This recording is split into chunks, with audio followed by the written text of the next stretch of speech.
প্রশ্ন আসছে, দুইটা প্রশ্ন আসছে। মদ খেলে 40 দিন ইবাদত কবুল হয় না, 5 জায়গায় কথা বললে কতদিনের ইবাদত কবুল হয় না। আজানের সময় মসজিদের ভিতরে, কবরস্থানে কোরআন তেলাওয়াতের সময় ইমাম মুয়াজ্জিন কোরআন ও হাদিসের বিষয়ে আলোচনা করলে এই বিষয়গুলো বর্ণনা করা হয়েছে। আসলে আহ এই জায়গাগুলোতে কথা বলার জায়গা না, মসজিদ কথা বলার জায়গা না, মসজিদ আদব রক্ষা করার জায়গা। মসজিদে যখন একজন মুসল্লি আসে, এসে যখন বসে যায়, তখন রহমতের ফেরেশতারা তার উপরে রহমতের চাদর বিছিয়ে দেয়। যখন এই মানুষটা দুনিয়াবি কোনো কথা শুরু করে দেয়, ফেরেশতারা তখন ডাক দিয়ে বলে, আল্লাহর বান্দা চুপ করো, মসজিদের আদব রক্ষা করো, তুমি আল্লাহর জিকির করো। এভাবে তাকে সান্ত্বনা দেয়, নসিহতমূলক কথা বলে। যখন বান্দা আবারও কথা বলা শুরু করে দেয়, তখন বলতে থাকে যে, হে আল্লাহর বান্দা, কথা বন্ধ কর। এরপরেও যখন আবারও কথা বলতে থাকে, তখন ফেরেশতারা ডাক দিয়ে বলে, হে আল্লাহর দুশমন, তুই ধ্বংস হয়ে যা। বড় কঠিন একটা বিষয় মসজিদে কথা বলা, অতিরিক্ত কথা বলা প্রয়োজন ছাড়া। মসজিদ ভিত্তিক যদি কোনো আলোচনা হয়, কমিটিরা বসবে, আলোচনা করবে, বিশেষ প্রয়োজন থাকলে মানুষ ছোট ছোট কথা বলবে, হালকাভাবে কথা বলবে, কিন্তু বিনা প্রয়োজনে কথা বলা সম্পূর্ণ নিষেধ মসজিদে। কয়েক জায়গায় কথা বলা নিষেধ আছে, তার মধ্যে আজানের সময় কথা বলা নিষেধ, আজানের জবাব দেওয়া ওয়াজিব, আজানের জবাব দেওয়া অপরিহার্য, জরুরি, আজানের জবাব দিতে হবে।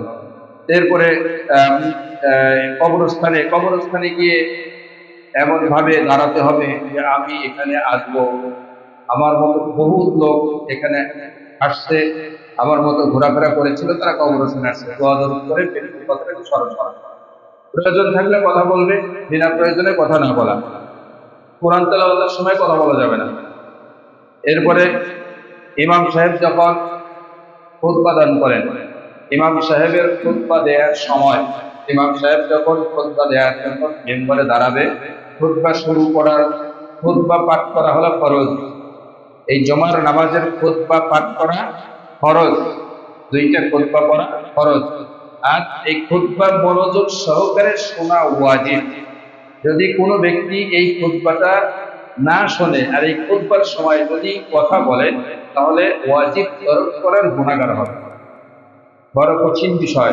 আমরা মনে করি অনেক মসজিদে এরকম আছে, অনেক মসজিদে ওরকম আছে যে ইমাম সাহেবের খুতবাটা ভালো লাগতেছে না, মুরব্বী টাইপের হোক অথবা আমাদের মতোই হোক, যে তার কণ্ঠ ব্যতিক্রম হোক, যে কোনো ভাবে হোক, তার খুতবাটা পাঠ করা ভালো মনে হচ্ছে না, মানে পছন্দ হচ্ছে না, আকর্ষণ আসছে না, তখন যার যার মতো শেষে কথা বলা শুরু করে দিয়েছে। মসজিদের ভিতরে একটা আদব নাই, আদবের বাহিরে চলে গেল। আপনি মনে করবেন যে আপনি কথা বলছেন, ঠিক আছে, আপনি ওয়াজিব তরফকারী গুনাহগার হচ্ছেন, আর ওয়াজিব তরফকার হলো কবিরা গুনাহ। আপনি 60,000 বছরের জাহান্নাম ওয়াজিব করে নিচ্ছেন। এজন্য ইমাম সাহেব যখন খুতবা দিবেন, ওই সময় কথা বলা সম্পূর্ণ নিষেধ। আমরা এই সমস্ত বিষয় থেকে আল্লাহ তাআলা আমাদেরকে হেফাজত করুন, সবাই বলে আমিন। লা সালাতা ইল্লা বিফাতিহাল কিতাব, অর্থাৎ নামাজে ইমামের পিছনে সূরা ফাতিহা পড়া কি জরুরি? এটা একটা পার্শ্ব, মানে খুবই কঠিন একটা বিষয়। ইমামের পিছনে মুক্তাদিগণ সূরা ফাতিহা পাঠ করবে কি করবে না, এই বিষয় নিয়ে দুইটা মত আছে। ইমাম শাফি রহমাতুল্লাহি আলাইহি বলছেন, ইমামের পিছনে, অর্থাৎ শাফি মাযহাবে ইমামের পিছনে সূরা ফাতিহা মুসল্লিগণ পাঠ করবে, আর মুসল্লিগণের জন্য সূরা ফাতিহা ইমামের পিছনে পাঠ করা ওয়াজিব। এটা হলো শাফি মাযহাবের, সেখানেও দলিল আছে, তারাও হাদিস দিয়েছে, দলিলও দিয়েছে। আর আমাদের হানাফি মাযহাবে ইমামের পিছনে সূরা ফাতিহা পাঠ করা হারাম। দুই রকম হলো না, দুই রকম হলো।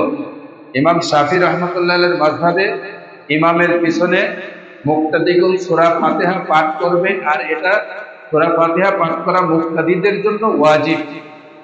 আর হানাফি মাযহাবে ইমামে আজম আবু হানিফা রাহমাতুল্লাহ আলাইহি বলছেন যে ইমামের পিছনে মুক্তাদিগণের জন্য সূরা ফাতিহা পাঠ করা হারাম। সেটা জোরের কিরাত বিশিষ্ট নামাজ হোক অথবা আস্তে কিরাত বিশিষ্ট নামাজ হোক, জহর হোক, আসর হোক, অথবা মাগরিব, ইশা, ফজর হোক। তাহলে দুইটা বিষয় দুই রকমের, দুই ইমামের দুই রকম। আর মাঝখানে যে ইমামগুলো আছেন, এই ইমামগুলো এই জায়গায় কলমই ধরেন নাই। যেহেতু হারাম বলছে একজন আর একজন ওয়াজিব বলেছেন, এখন এই জায়গায় আর বিশ্লেষণ করার মতো কোনো স্কোপ ধরেই নাই। অনেকেই বলছেন যে এটা যা হওয়ার হয়ে গেছে, এই নিয়ে আমি আলোচনাই করব, এ নিয়ে আমি লেখাপড়াই কলমই ধরবো না, অর্থাৎ কিতাবই লিখবো না, এরকম কথাও অনেক ইমাম সাহেবরা বলেছেন। যেহেতু একটা খুব কঠিন একটা বিষয়, একজন বলেছে ওয়াজিব আর একজন বলেছে হারাম।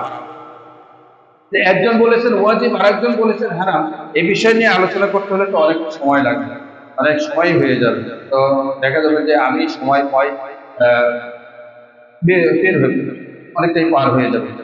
যদি আগামী সময় এই বিষয়টা নিয়ে আলোচনা করা হয় তাহলে মনে হয় ভালো হবে। অনেক সময় লেগে যাবে এই বিষয়ে। দুই বিষয়ে যদি দলিল না বোঝানো যায় তাহলে মুসল্লিগণ ভালো বুঝবে না। আর এই বিষয় নিয়েই আমাদের দেশে আহলে হাদিসের ওলামা একরাম ফিতনা ছড়ায় দিচ্ছে। তারা তো কোনো মাযহাব মানে না, কোনো মাযহাবই মানে না। শাফি মাযহাবও মানে না, হানাফি মাযহাবও মানে না, হাম্বলি এবং মালিকি কোনো মাযহাব তারা মানে না, কিন্তু ফিতনা ছড়ানোর বেলায় সবার উপরে। এই বিষয়ে যদি আপনাদেরকে আমি ভালো করে বুঝাইতে চাই তাহলে আমাকে একটু সময় দেবেন।